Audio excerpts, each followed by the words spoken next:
Alright, today we are reading The Silmarillion by JRR Tolkien, the Legendarium, aka, as I'm coming to learn, the Bubble and Squeak Marillion, the book that is towing the line between fantasy and encyclopedia. Of course, it was written without regard for the average human ability to recall names and family trees, but that's okay because we also secretly love that. Specifically today, look, I tried so hard to actually start reading this, but I could not get past a few little things, but mainly I couldn't get past the letter that JRR Tolkien wrote to Milton Waldman in 1951. Like, I really did try to read on, but there's just so many cool things about this letter that I wanted to discuss that kind of give us an insight into Tolkien's mind, and also a lot of just context for the Silmarillion itself. Have you read this letter? It's basically, as far as I can tell, it is in the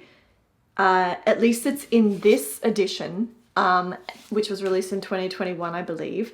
I also think that you can potentially find this letter online. I will link some things somewhere below. I can't be the only one who's getting so much joy from a young Tolkien writing this super excited letter to his publisher, trying to explain the background of the Silmarillion. I even went down the rabbit hole and then read his essay. Is a casual 22k words called Fairy Tales, but I'm not going to discuss that here because I'm going to keep this channel for fiction. I just love a good essay. But before we get into that, I just wanted to take a look at the pronunciation at the back. I've got a couple of questions regarding that, and I also will timestamp everything. So if there's something you're particularly interested in, you can skip forward and backward because I do tend to talk about lots of really niche stuff.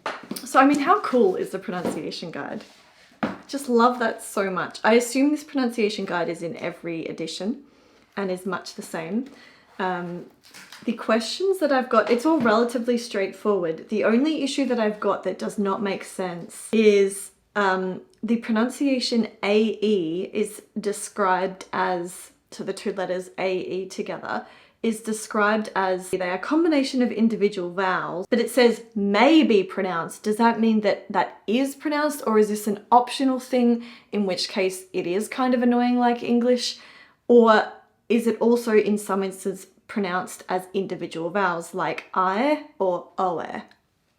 That's question one. The second question I have is that the E's at the end of words with the umlaut on them, the two dots, means that that letter is actually pronounced as a single syllable, which is understandable. I get that, as in, for example, Ainulindalë, which is the name of the first chapter, I believe. Yes, it is. So with regards to Ainulindalë, I get that we're saying that lay at the end, it's not Ainulindalë, I get that, but why is the E with the umlaut pronounced as A and not E or E? Why is it not Ainulindalë or Ainulindalë? That is the one question I have that is bugging me. I wonder if someone could clear that up. What is the correct pronunciation? I know that seems like such a little thing to quibble over, but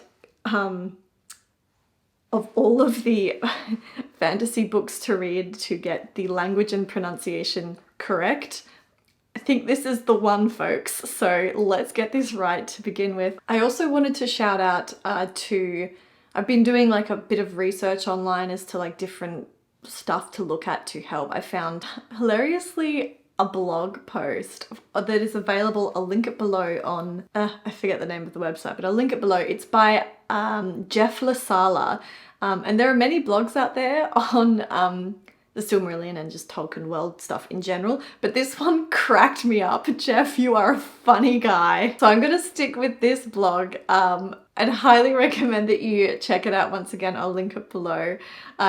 His description of the Silmarillion as a hot mess of a masterpiece, and his encouragement of, so chin up, good readers, the body count is high, but the payoff is glorious.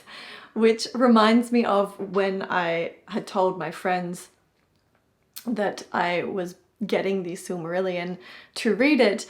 One of them commented that I shouldn't necessarily get attached to many characters because there are not many that make it to the very end with a heart that is still beating, to which I replied, wait, isn't that a spoiler? Stop it. To which she replied, "No, that's not a spoiler. That's the hook." And it's so true, that is a hook. It's such a fantastic hook. We need more books that have a hook where the hook is that pretty much everyone dies. I also really appreciate the term Legendarium, which is also not something that I'd come across before until I started looking into the Silmarillion. And it's just such a cute word. It kind of reminds me of terrarium, so all I can picture now is a bunch of like mini elves with mini bows and arrows and mini trees and mini jewels running around in this glass enclosed terrarium. I'm gonna get a mini Sauron and stick him up a tree and let him wear the one ring. He can do that, but nothing else. No clothes, no nothing. Just the one ring. You're welcome.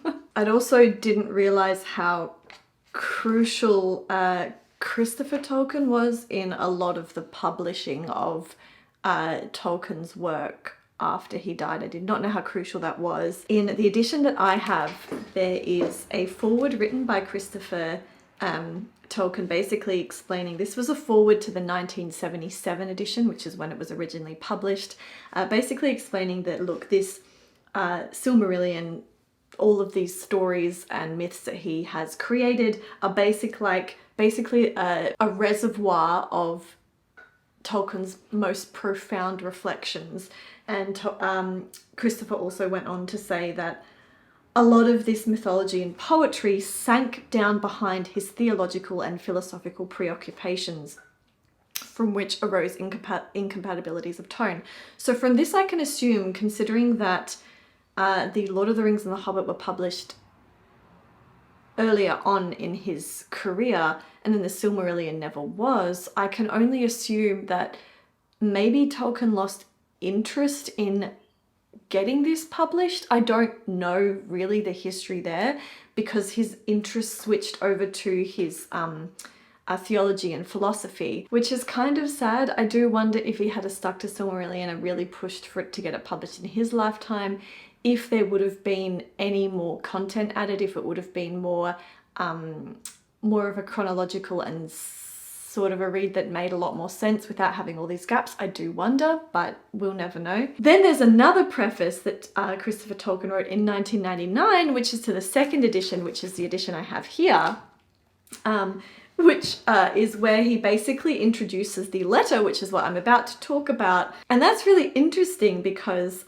Christopher was explaining that when Tolkien was putting forward all of his works, he actually wanted the Silmarillion and the Lord of the Rings to be published together in one long sort of the saga of the jewels and the rings, which is such a boss name. It is just such a boss name for a fantasy saga.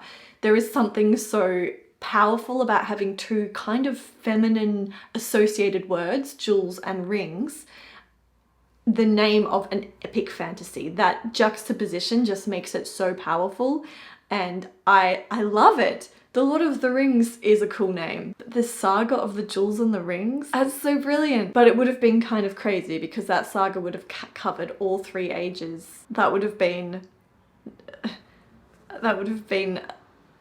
a saga.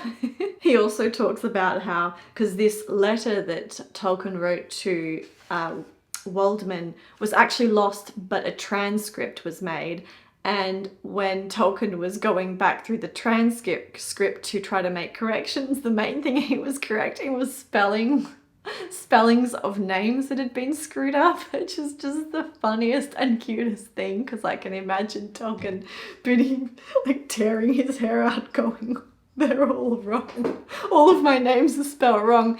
It must have been very hard for him. Not like he has a thing for languages at all. So getting to the actual letter now. So this is from 1951. And just a reminder to people, I've not actually read a single word of the content of the Silmarillion. So this is a unique and fresh perspective that might come across as lacking in knowledge because I've not read the Silmarillion. So these are just like my reaction thoughts as I'm going and as I'm reading this. So there's a lot that I do not know, so you'll have to bear with me. The most heartwarming thing that jumps out of the page as you read the letter is you can actually feel the excitement of Tolkien through these words. It is palpable and it is adorable, and he is an excitable little child. There's that rule that when you read a book, this is mainly going to be relevant for sci-fi and fantasy, that you only really see about 20% of the world building on page and 80% the iceberg underneath. The author knows but never really doesn't make it onto paper because it's not necessary to be known, but the author knows that to make the world believable and make the world seem vast and big and real for the readers. Basically, Milton Waldman has been like, fine, tell me about this freaking background and all the Silmarillion, let me hear it. And Tolkien is just like, yes. Although I think hilariously, probably in The Lord of the Rings and The Hobbit, which had already been published at the time in 1951 when he's writing this, I think, had they been published then? We don't know this. The Lord of the Rings was published in 1954. Right, okay, so this letter was actually before The Lord of the Rings, but The Hobbit was 1937. Gosh, that is such a big gap between books. So The Hobbit was made, and then Tolkien must have wanted the Silmarillion and Lord of the Rings to be the Saga of the Jewel and the Rings, but that wasn't going ahead. Lord of the Rings was given the green light, but Waldman is like, tell us about this world so we have context. There's a great line here. Tolkien says, with regards to trying to keep a lid on his excitement and wanting to just splurge out the entire world of the Silmarillion right there on paper, he said, the attempt to say a few words opens a floodgate of excitement. The egoist and the artist at once desires to say how the stuff has grown, what it is like, and what he means or is trying to represent by it all.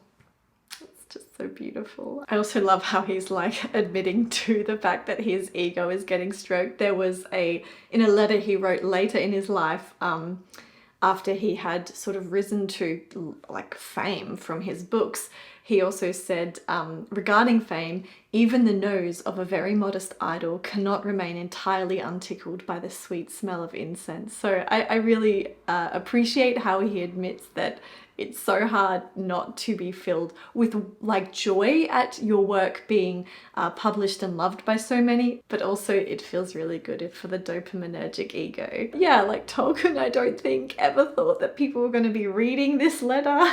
Like, would he? Would people? This seems, in many ways, he says many personal things in a lot of his letters, including this one. And did he write this knowing that thousands of people were going to read it? Not that it matters, we're all the same. We all can relate. So Tolkien's been given the green light to explain the remaining 80% of his world building, but hilariously, probably in Tolkien's world, I feel like he only gave us 1% in The Hobbit, and there's 99% that has not yet been explained. So some other really interesting and cute things. I'll just go through those. So the first one is, I love this quote where he says, I do not remember a time when I was not building it. I.e., he doesn't remember a time when he wasn't in his head and imagining building this world, the Tolkien world. And that is so cool, because there are many of us who are probably watching this video who can completely relate. I also cannot remember a time when I wasn't imagining fantasy lands in my head. I've not been able to stick to a single one as resolutely as Tolkien has, but there are many that are highly developed. Everyone on the subreddit page, Maladaptive Dreaming, definitely understands. I find it wild when I talk to people who are not like this, who cannot relate to the idea of having worlds inside of their heads. It blows my mind when people are not like that. It's not even like an escape from reality, even though it technically is. It just happens. You just find yourself thinking about this stuff. You can't stop it. He also goes on to talk about his love of languages. He is a professional philologist. And then he even notes, not under the umbrella of philology, which, by the way, if I get the actual definition of philology, for me, I thought it was just the study of languages. It is the branch of knowledge that deals with the structure, historical development, and relationships of languages. Okay. But specifically, Tolkien admits that under that umbrella of philology, he is interested in linguistic aesthetics, which is super cool. So he is interested in the aesthetic of what it would be like potentially to speak a particular language, the flow, the grammar, maybe the symbology and meaning behind each word to make sure they make sense. I don't think that many languages came to be because they were aesthetically pleasing. At least the English language can't have been that at all. It's just a mishmash of hundreds of years of history. But imagine having the ability to create a language from scratch. What would you want it to be? Well, Tolkien wanted to be aesthetic. So cool. So he wanted to make a world for his language, but also he wanted language to be in the world that he was creating. He said that the stories and the myths in the world were being created at the same time that he was creating the language. And as a result, we have this world where language and the story are hopelessly intertwined, which is in the kind of sort of like strange bedfellows in a way. Tolkien said that he would be sometimes focusing on world building, but then the mind would wing itself to the other pole and spend itself on the linguistics. So there would be days when he would be doing like world stuff and myth stuff and character building and stories and narrative, and then there would be days where he would just be sitting out nutting out the the structure and syntax of how this language would be spoken. But as Tolkien says that these languages, they give a cohesion, a consistency of linguistic style and an illusion of historicity, well, at least an illusion of the world having this big history, because if there is a language that is highly developed, well, this must be a real world. He then talks about his love of myths and legends and fairy stories or fairy tales. Specifically that he finds that there aren't enough to whet his appetite, and that he wishes that there were more material of that certain tone and air, and even wishes that he himself could be the creator of legends and myths of his home country, England. He says, a passion of mine was for myth and fairy story, but above all for the heroic legend on the brink of fairy tale and history, which is, once again, so we've got this, the brink of fiction and non-fiction, just like the Silmarillion, this is the brink of fantasy and encyclopedia. That the beautiful coming together of two genres to the point where one almost is left thinking, is this actually myth? Or could this be real? So this is basically fantasy or fairy story that is based so much in truths that we know that one questions if it actually did happen or not. Though he was very careful to, very explicit in making sure that he didn't want to touch on myths and legends that were relating to the Christian religion, which for him seemed fatal, and that was because he himself was a Christian or a Catholic. So after that, we get a little bit of a peek into the style of how Tolkien actually made his world, which is not, I suppose, different to a lot of stuff that we might already know about world building. So he talks about a process, a coming together of two opposite elements. The first one is the large and the cosmogenic, and the second one is the fairy stories. So the large and the cosmogenic stuff is like the creation of the world, the big broad brush strokes, the universe, the order, the hierarchy, where did good and evil originate, that kind of stuff. And then the fairy stories, the second element is like the minutiae of the creatures and their humble lives in this very world, and all of the tiny things that went on in an individual's life. And by having both of these elements together in any story, and this is, once again, it's the same for all stories, they both work to sort of amplify the other or bring out the strengths of the other. The huge magnificence of the universe being so large and empty and echoey actually accentuates the significance of the small things that occur day to day. It makes them more special, more unique, it makes them rare, you know, there's so much nothingness out there, so what the living, breathing creatures are doing must be the most important thing, right? And then he says, the lesser draws a splendor from the vast backcloth. So by that he means like these small things seem so significant because of how big the world is, which feels true and correct for us in this world, because there is so much in this universe that is just nothing. And then there is all of this abundance of life on planet Earth, but it wouldn't feel special if we didn't know how much nothingness was out there. Now, if we move on, he then talks about 3 themes in his, in the Silmarillion. And they are the fall, mortality, and the machine. Now, to me, this was the most interesting part, because it really gives an insight into the feelings that he had inside that he wanted to get across on paper. To me, these 3 themes really reflect his opinions on humanity. Now, with regards to the theme of mortality, I think how I've interpreted what he means by that is that how our drive for art and creativity, and he makes this really cute distinction actually between creation and subcreation. Creation is only allowed for the one great creator, but subcreation is anything that's been created by his creations. It's just such a cute distinction, and I kind of want to use it in everyday life. We don't create, we subcreate. You see, Tolkien, you didn't create this, you subcreated the Silmarillion.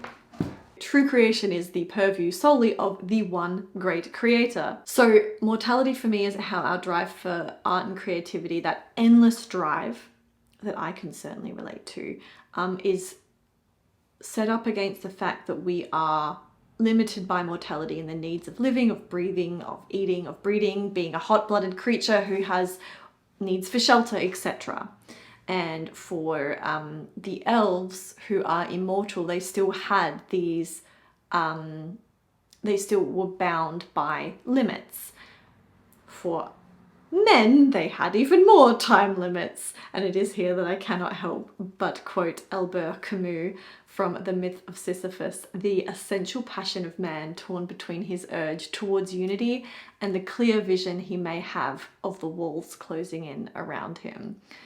I can definitely imagine the elves of the Silmarillion being stuck in this permanent existential crisis. At least the men had an escape from this with death, but I cannot imagine elves always growing closer and closer to the idea of perfection, but for actual perfection being infinitely always out of their reach. Like, immortality and the strive for perfection in art and sub-creation puts elves, it's like being on one of those curves that forever approaches 0 but never actually quite gets to 0. Like, it is infinitely never going to reach 0. You cannot divide by 0 without destroying the universe, or at least figuring out how to be a god yourself. None of them could ever actually get to that perfection, which is a fact that probably kept Sauron, or should I say Melkor, up at night. So we have a civilization of Sisyphuses, that is the elves that were created, Sisyphi, should I say? So all of the elves in the Silmarillion are like Sisyphus. They are always pushing the rock up the hill, but will never actually get to the end. Whatever the hell, get to perfection or whatever they want out of their art. They only can continue to live and continue to keep sub-creating. And this is pissing some of them off, which leads to us to the second theme, which is fall. Fall is basically where the elves go wrong in this endless cyclical artistic creative journey of theirs, and they fall to greed and a desire, or a desire for more power, or both, I suppose. So greed, where they try to like hoard all of their art, and a desire for more power, where they try to break out of this cycle and become tyrants in their own right of a new world, because they are sick of living in the one that they are in. But the fall is basically where the elves, I don't just think the elves, because there are other creatures in this book as well, not just elves, but they basically get sick. They want out of the cycle, and they try to break it by either being greedy or becoming tyrants. A theme that we've seen happen over and over, obviously, in the real world, and which leads us to the third theme, which is machine, which is quite interesting. I wonder if Tolkien read Heidegger.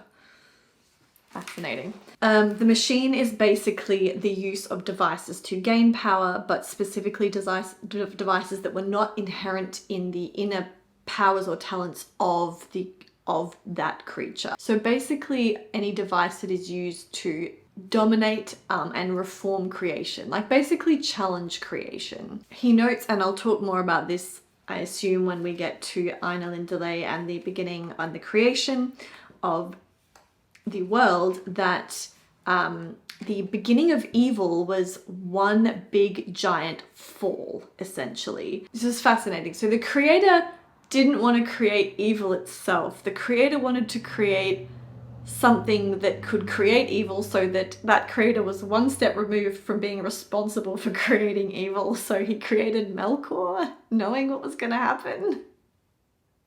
I don't know, I'll talk more about that later.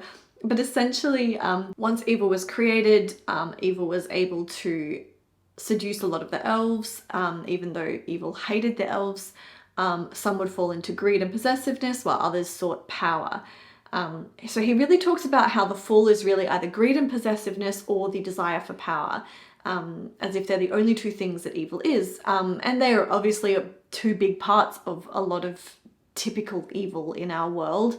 I wonder which category you were in. If you were to be evil, would you be like on the greed possessive side, or would you be on the I will rule everything side, I will dominate everything? I think that I am firmly in the latter category, but please don't lump me in with Sauron just yet. We've only just met. This is the beginning of me manipulating you, okay? And this, of course, this creation of evil and how evil arose out of something that seemingly must be so pure and good, the creator, brings up the topic of theodicy, which is a fascinating topic. And if I quote Tolkien, but the problem here is that this frightful evil can and does arise from an apparently good root. So there's a recurrent motive here that all the goodness that the creator put into the world, from that evil did arise. So here basically Tolkien has solved the problem of the sort of all these theodicy debates as to where does evil originate from, if the creator is a purely good creature. And he's saying, well, it is originally, I believe, Melkor. But the thing is that he created Melkor, so I don't know. So if I've read the room right here, the creator basically just wanted the elves to play happily in their terrarium of creating and living among the stuff that they've created. And anything that went beyond that cycle, i.e. using machines or technology to challenge the power of the creator and become a creator themselves, was evil. And overall, I think evil arising from the fact that elves are caught in this perpetual existential existence is entirely believable. I do not blame a lot of these elves. I can definitely relate to having sub-creative falls when you can't get to a perfect thing, so you either abandon it or decide to make an entirely new thing that you can control in order to ignore the thing that you cannot control. It's highly relatable. We've all had sub-creative falls, all of us. Is the beginner of evil and the enemy, are they the same thing? I guess that's going to come to light. I'm not entirely sure what was meant by that. This is the paragraph beginning with I have not used magic consistently on page XVII, which is 17. I'm going to have to come back to read them again once I've read some more of this actual book. It's not completely making sense to me at the moment. And now the rest of this letter, which I don't really need to go through, just goes through the actual chronology of the Silmarillion and the First Age and then into the Second Age, and ends at the death of, what's his name, Isildur, falling into the river where the ring falls to the bottom, where eventually we know Gollum finds it. Or Smeagol, sorry. I'm sure that I will circle back to this whilst I'm reading. Of note, and I don't know if this is going to be covered, I wanted to say that the creator makes gods, and each god is just a snippet of the stuff that he can do, but none of them are complete or as good as a creator. And even if they pulled all of their knowledge together, they still would not be able to rival the creator or know what he knows. So convenient, right? The creator remains unchallengeable, untouchable. In a sense, though, it makes you wonder if a creator can actually create something as great as him, is that even possible? Would they even do it? Maybe the creator is actually not capable of creating something that rivals his power. The second thing is that creator, when he made his children, he kept two secrets. The first one is how he actually created them, so how he actually created the elves and dwarves and men, but also their nature, which is fascinating. Once again, adding to these existential crises of the elves that led to all this evil, damn it! But he does at least give them freedom to discover and an illusion of freedom of their nature, which is how we go about our lives now. We do have this sort of illusion of freedom that we could be and do anything that we can, that there is sort of this infinite potentiality of us. And then the most sadistic thing of all is that the creator's like, well, we've made this one race who are immortal. Let's make one that has a really short life expectancy, but is generally equally intelligent to the other ones. And let's just see how that works. And so now he's got this one and two races or multiple races where maybe the elves are looking at the mortal races and the mortal races are looking at the immortal race of the elves, both thinking that the grass is greener on the other side, both envious of the other for what they have. The elves envious of men for the fact that they have passion and vibrancy and so much sort of chaos, and they create things so quickly. Elves are jealous of men because the men, they sort of blunder through the dark, but with so much passion and a vibrancy that the elves can never really hope to achieve, or at least that they lose really early on in their life. It's just like a chaos and an energy that must feel so alive, whereas men are looking at the elves being like, well, you're immortal, bro. How is that fair? I have to do all this stuff I want to do, and I could die in 20 years, or at least my body's going to be so old in 20 years that I'm not going to be able to do a bunch of stuff. I mean, this is my speculation here, but I do think that that is just a weird thing to create as a creator. All right, now I've been talking for enough minutes and now I actually want to start reading the book. But I think that there is something that we all have to take forward as you read the Silmarillion, and that is that anything that is created cannot be, by definition, although AI might challenge this eventually, cannot be more complex than the thing that created it. So if elves were created by the creator, they cannot be more complicated than the creator itself. But that's just a rule that is obviously challengeable, but it is a fascinating rule anyway. Saying that, this extremely dense and complicated world and work of fiction is so creative, but we have to bow down to the single mind, the one single mind that created it, that carved it into existence, and that is the mind of Tolkien. And that is a sentiment that I would like to take forward reading this book, is the awe and wonder at the book, but also at the mind that brought it into existence. I will see you next Saturday.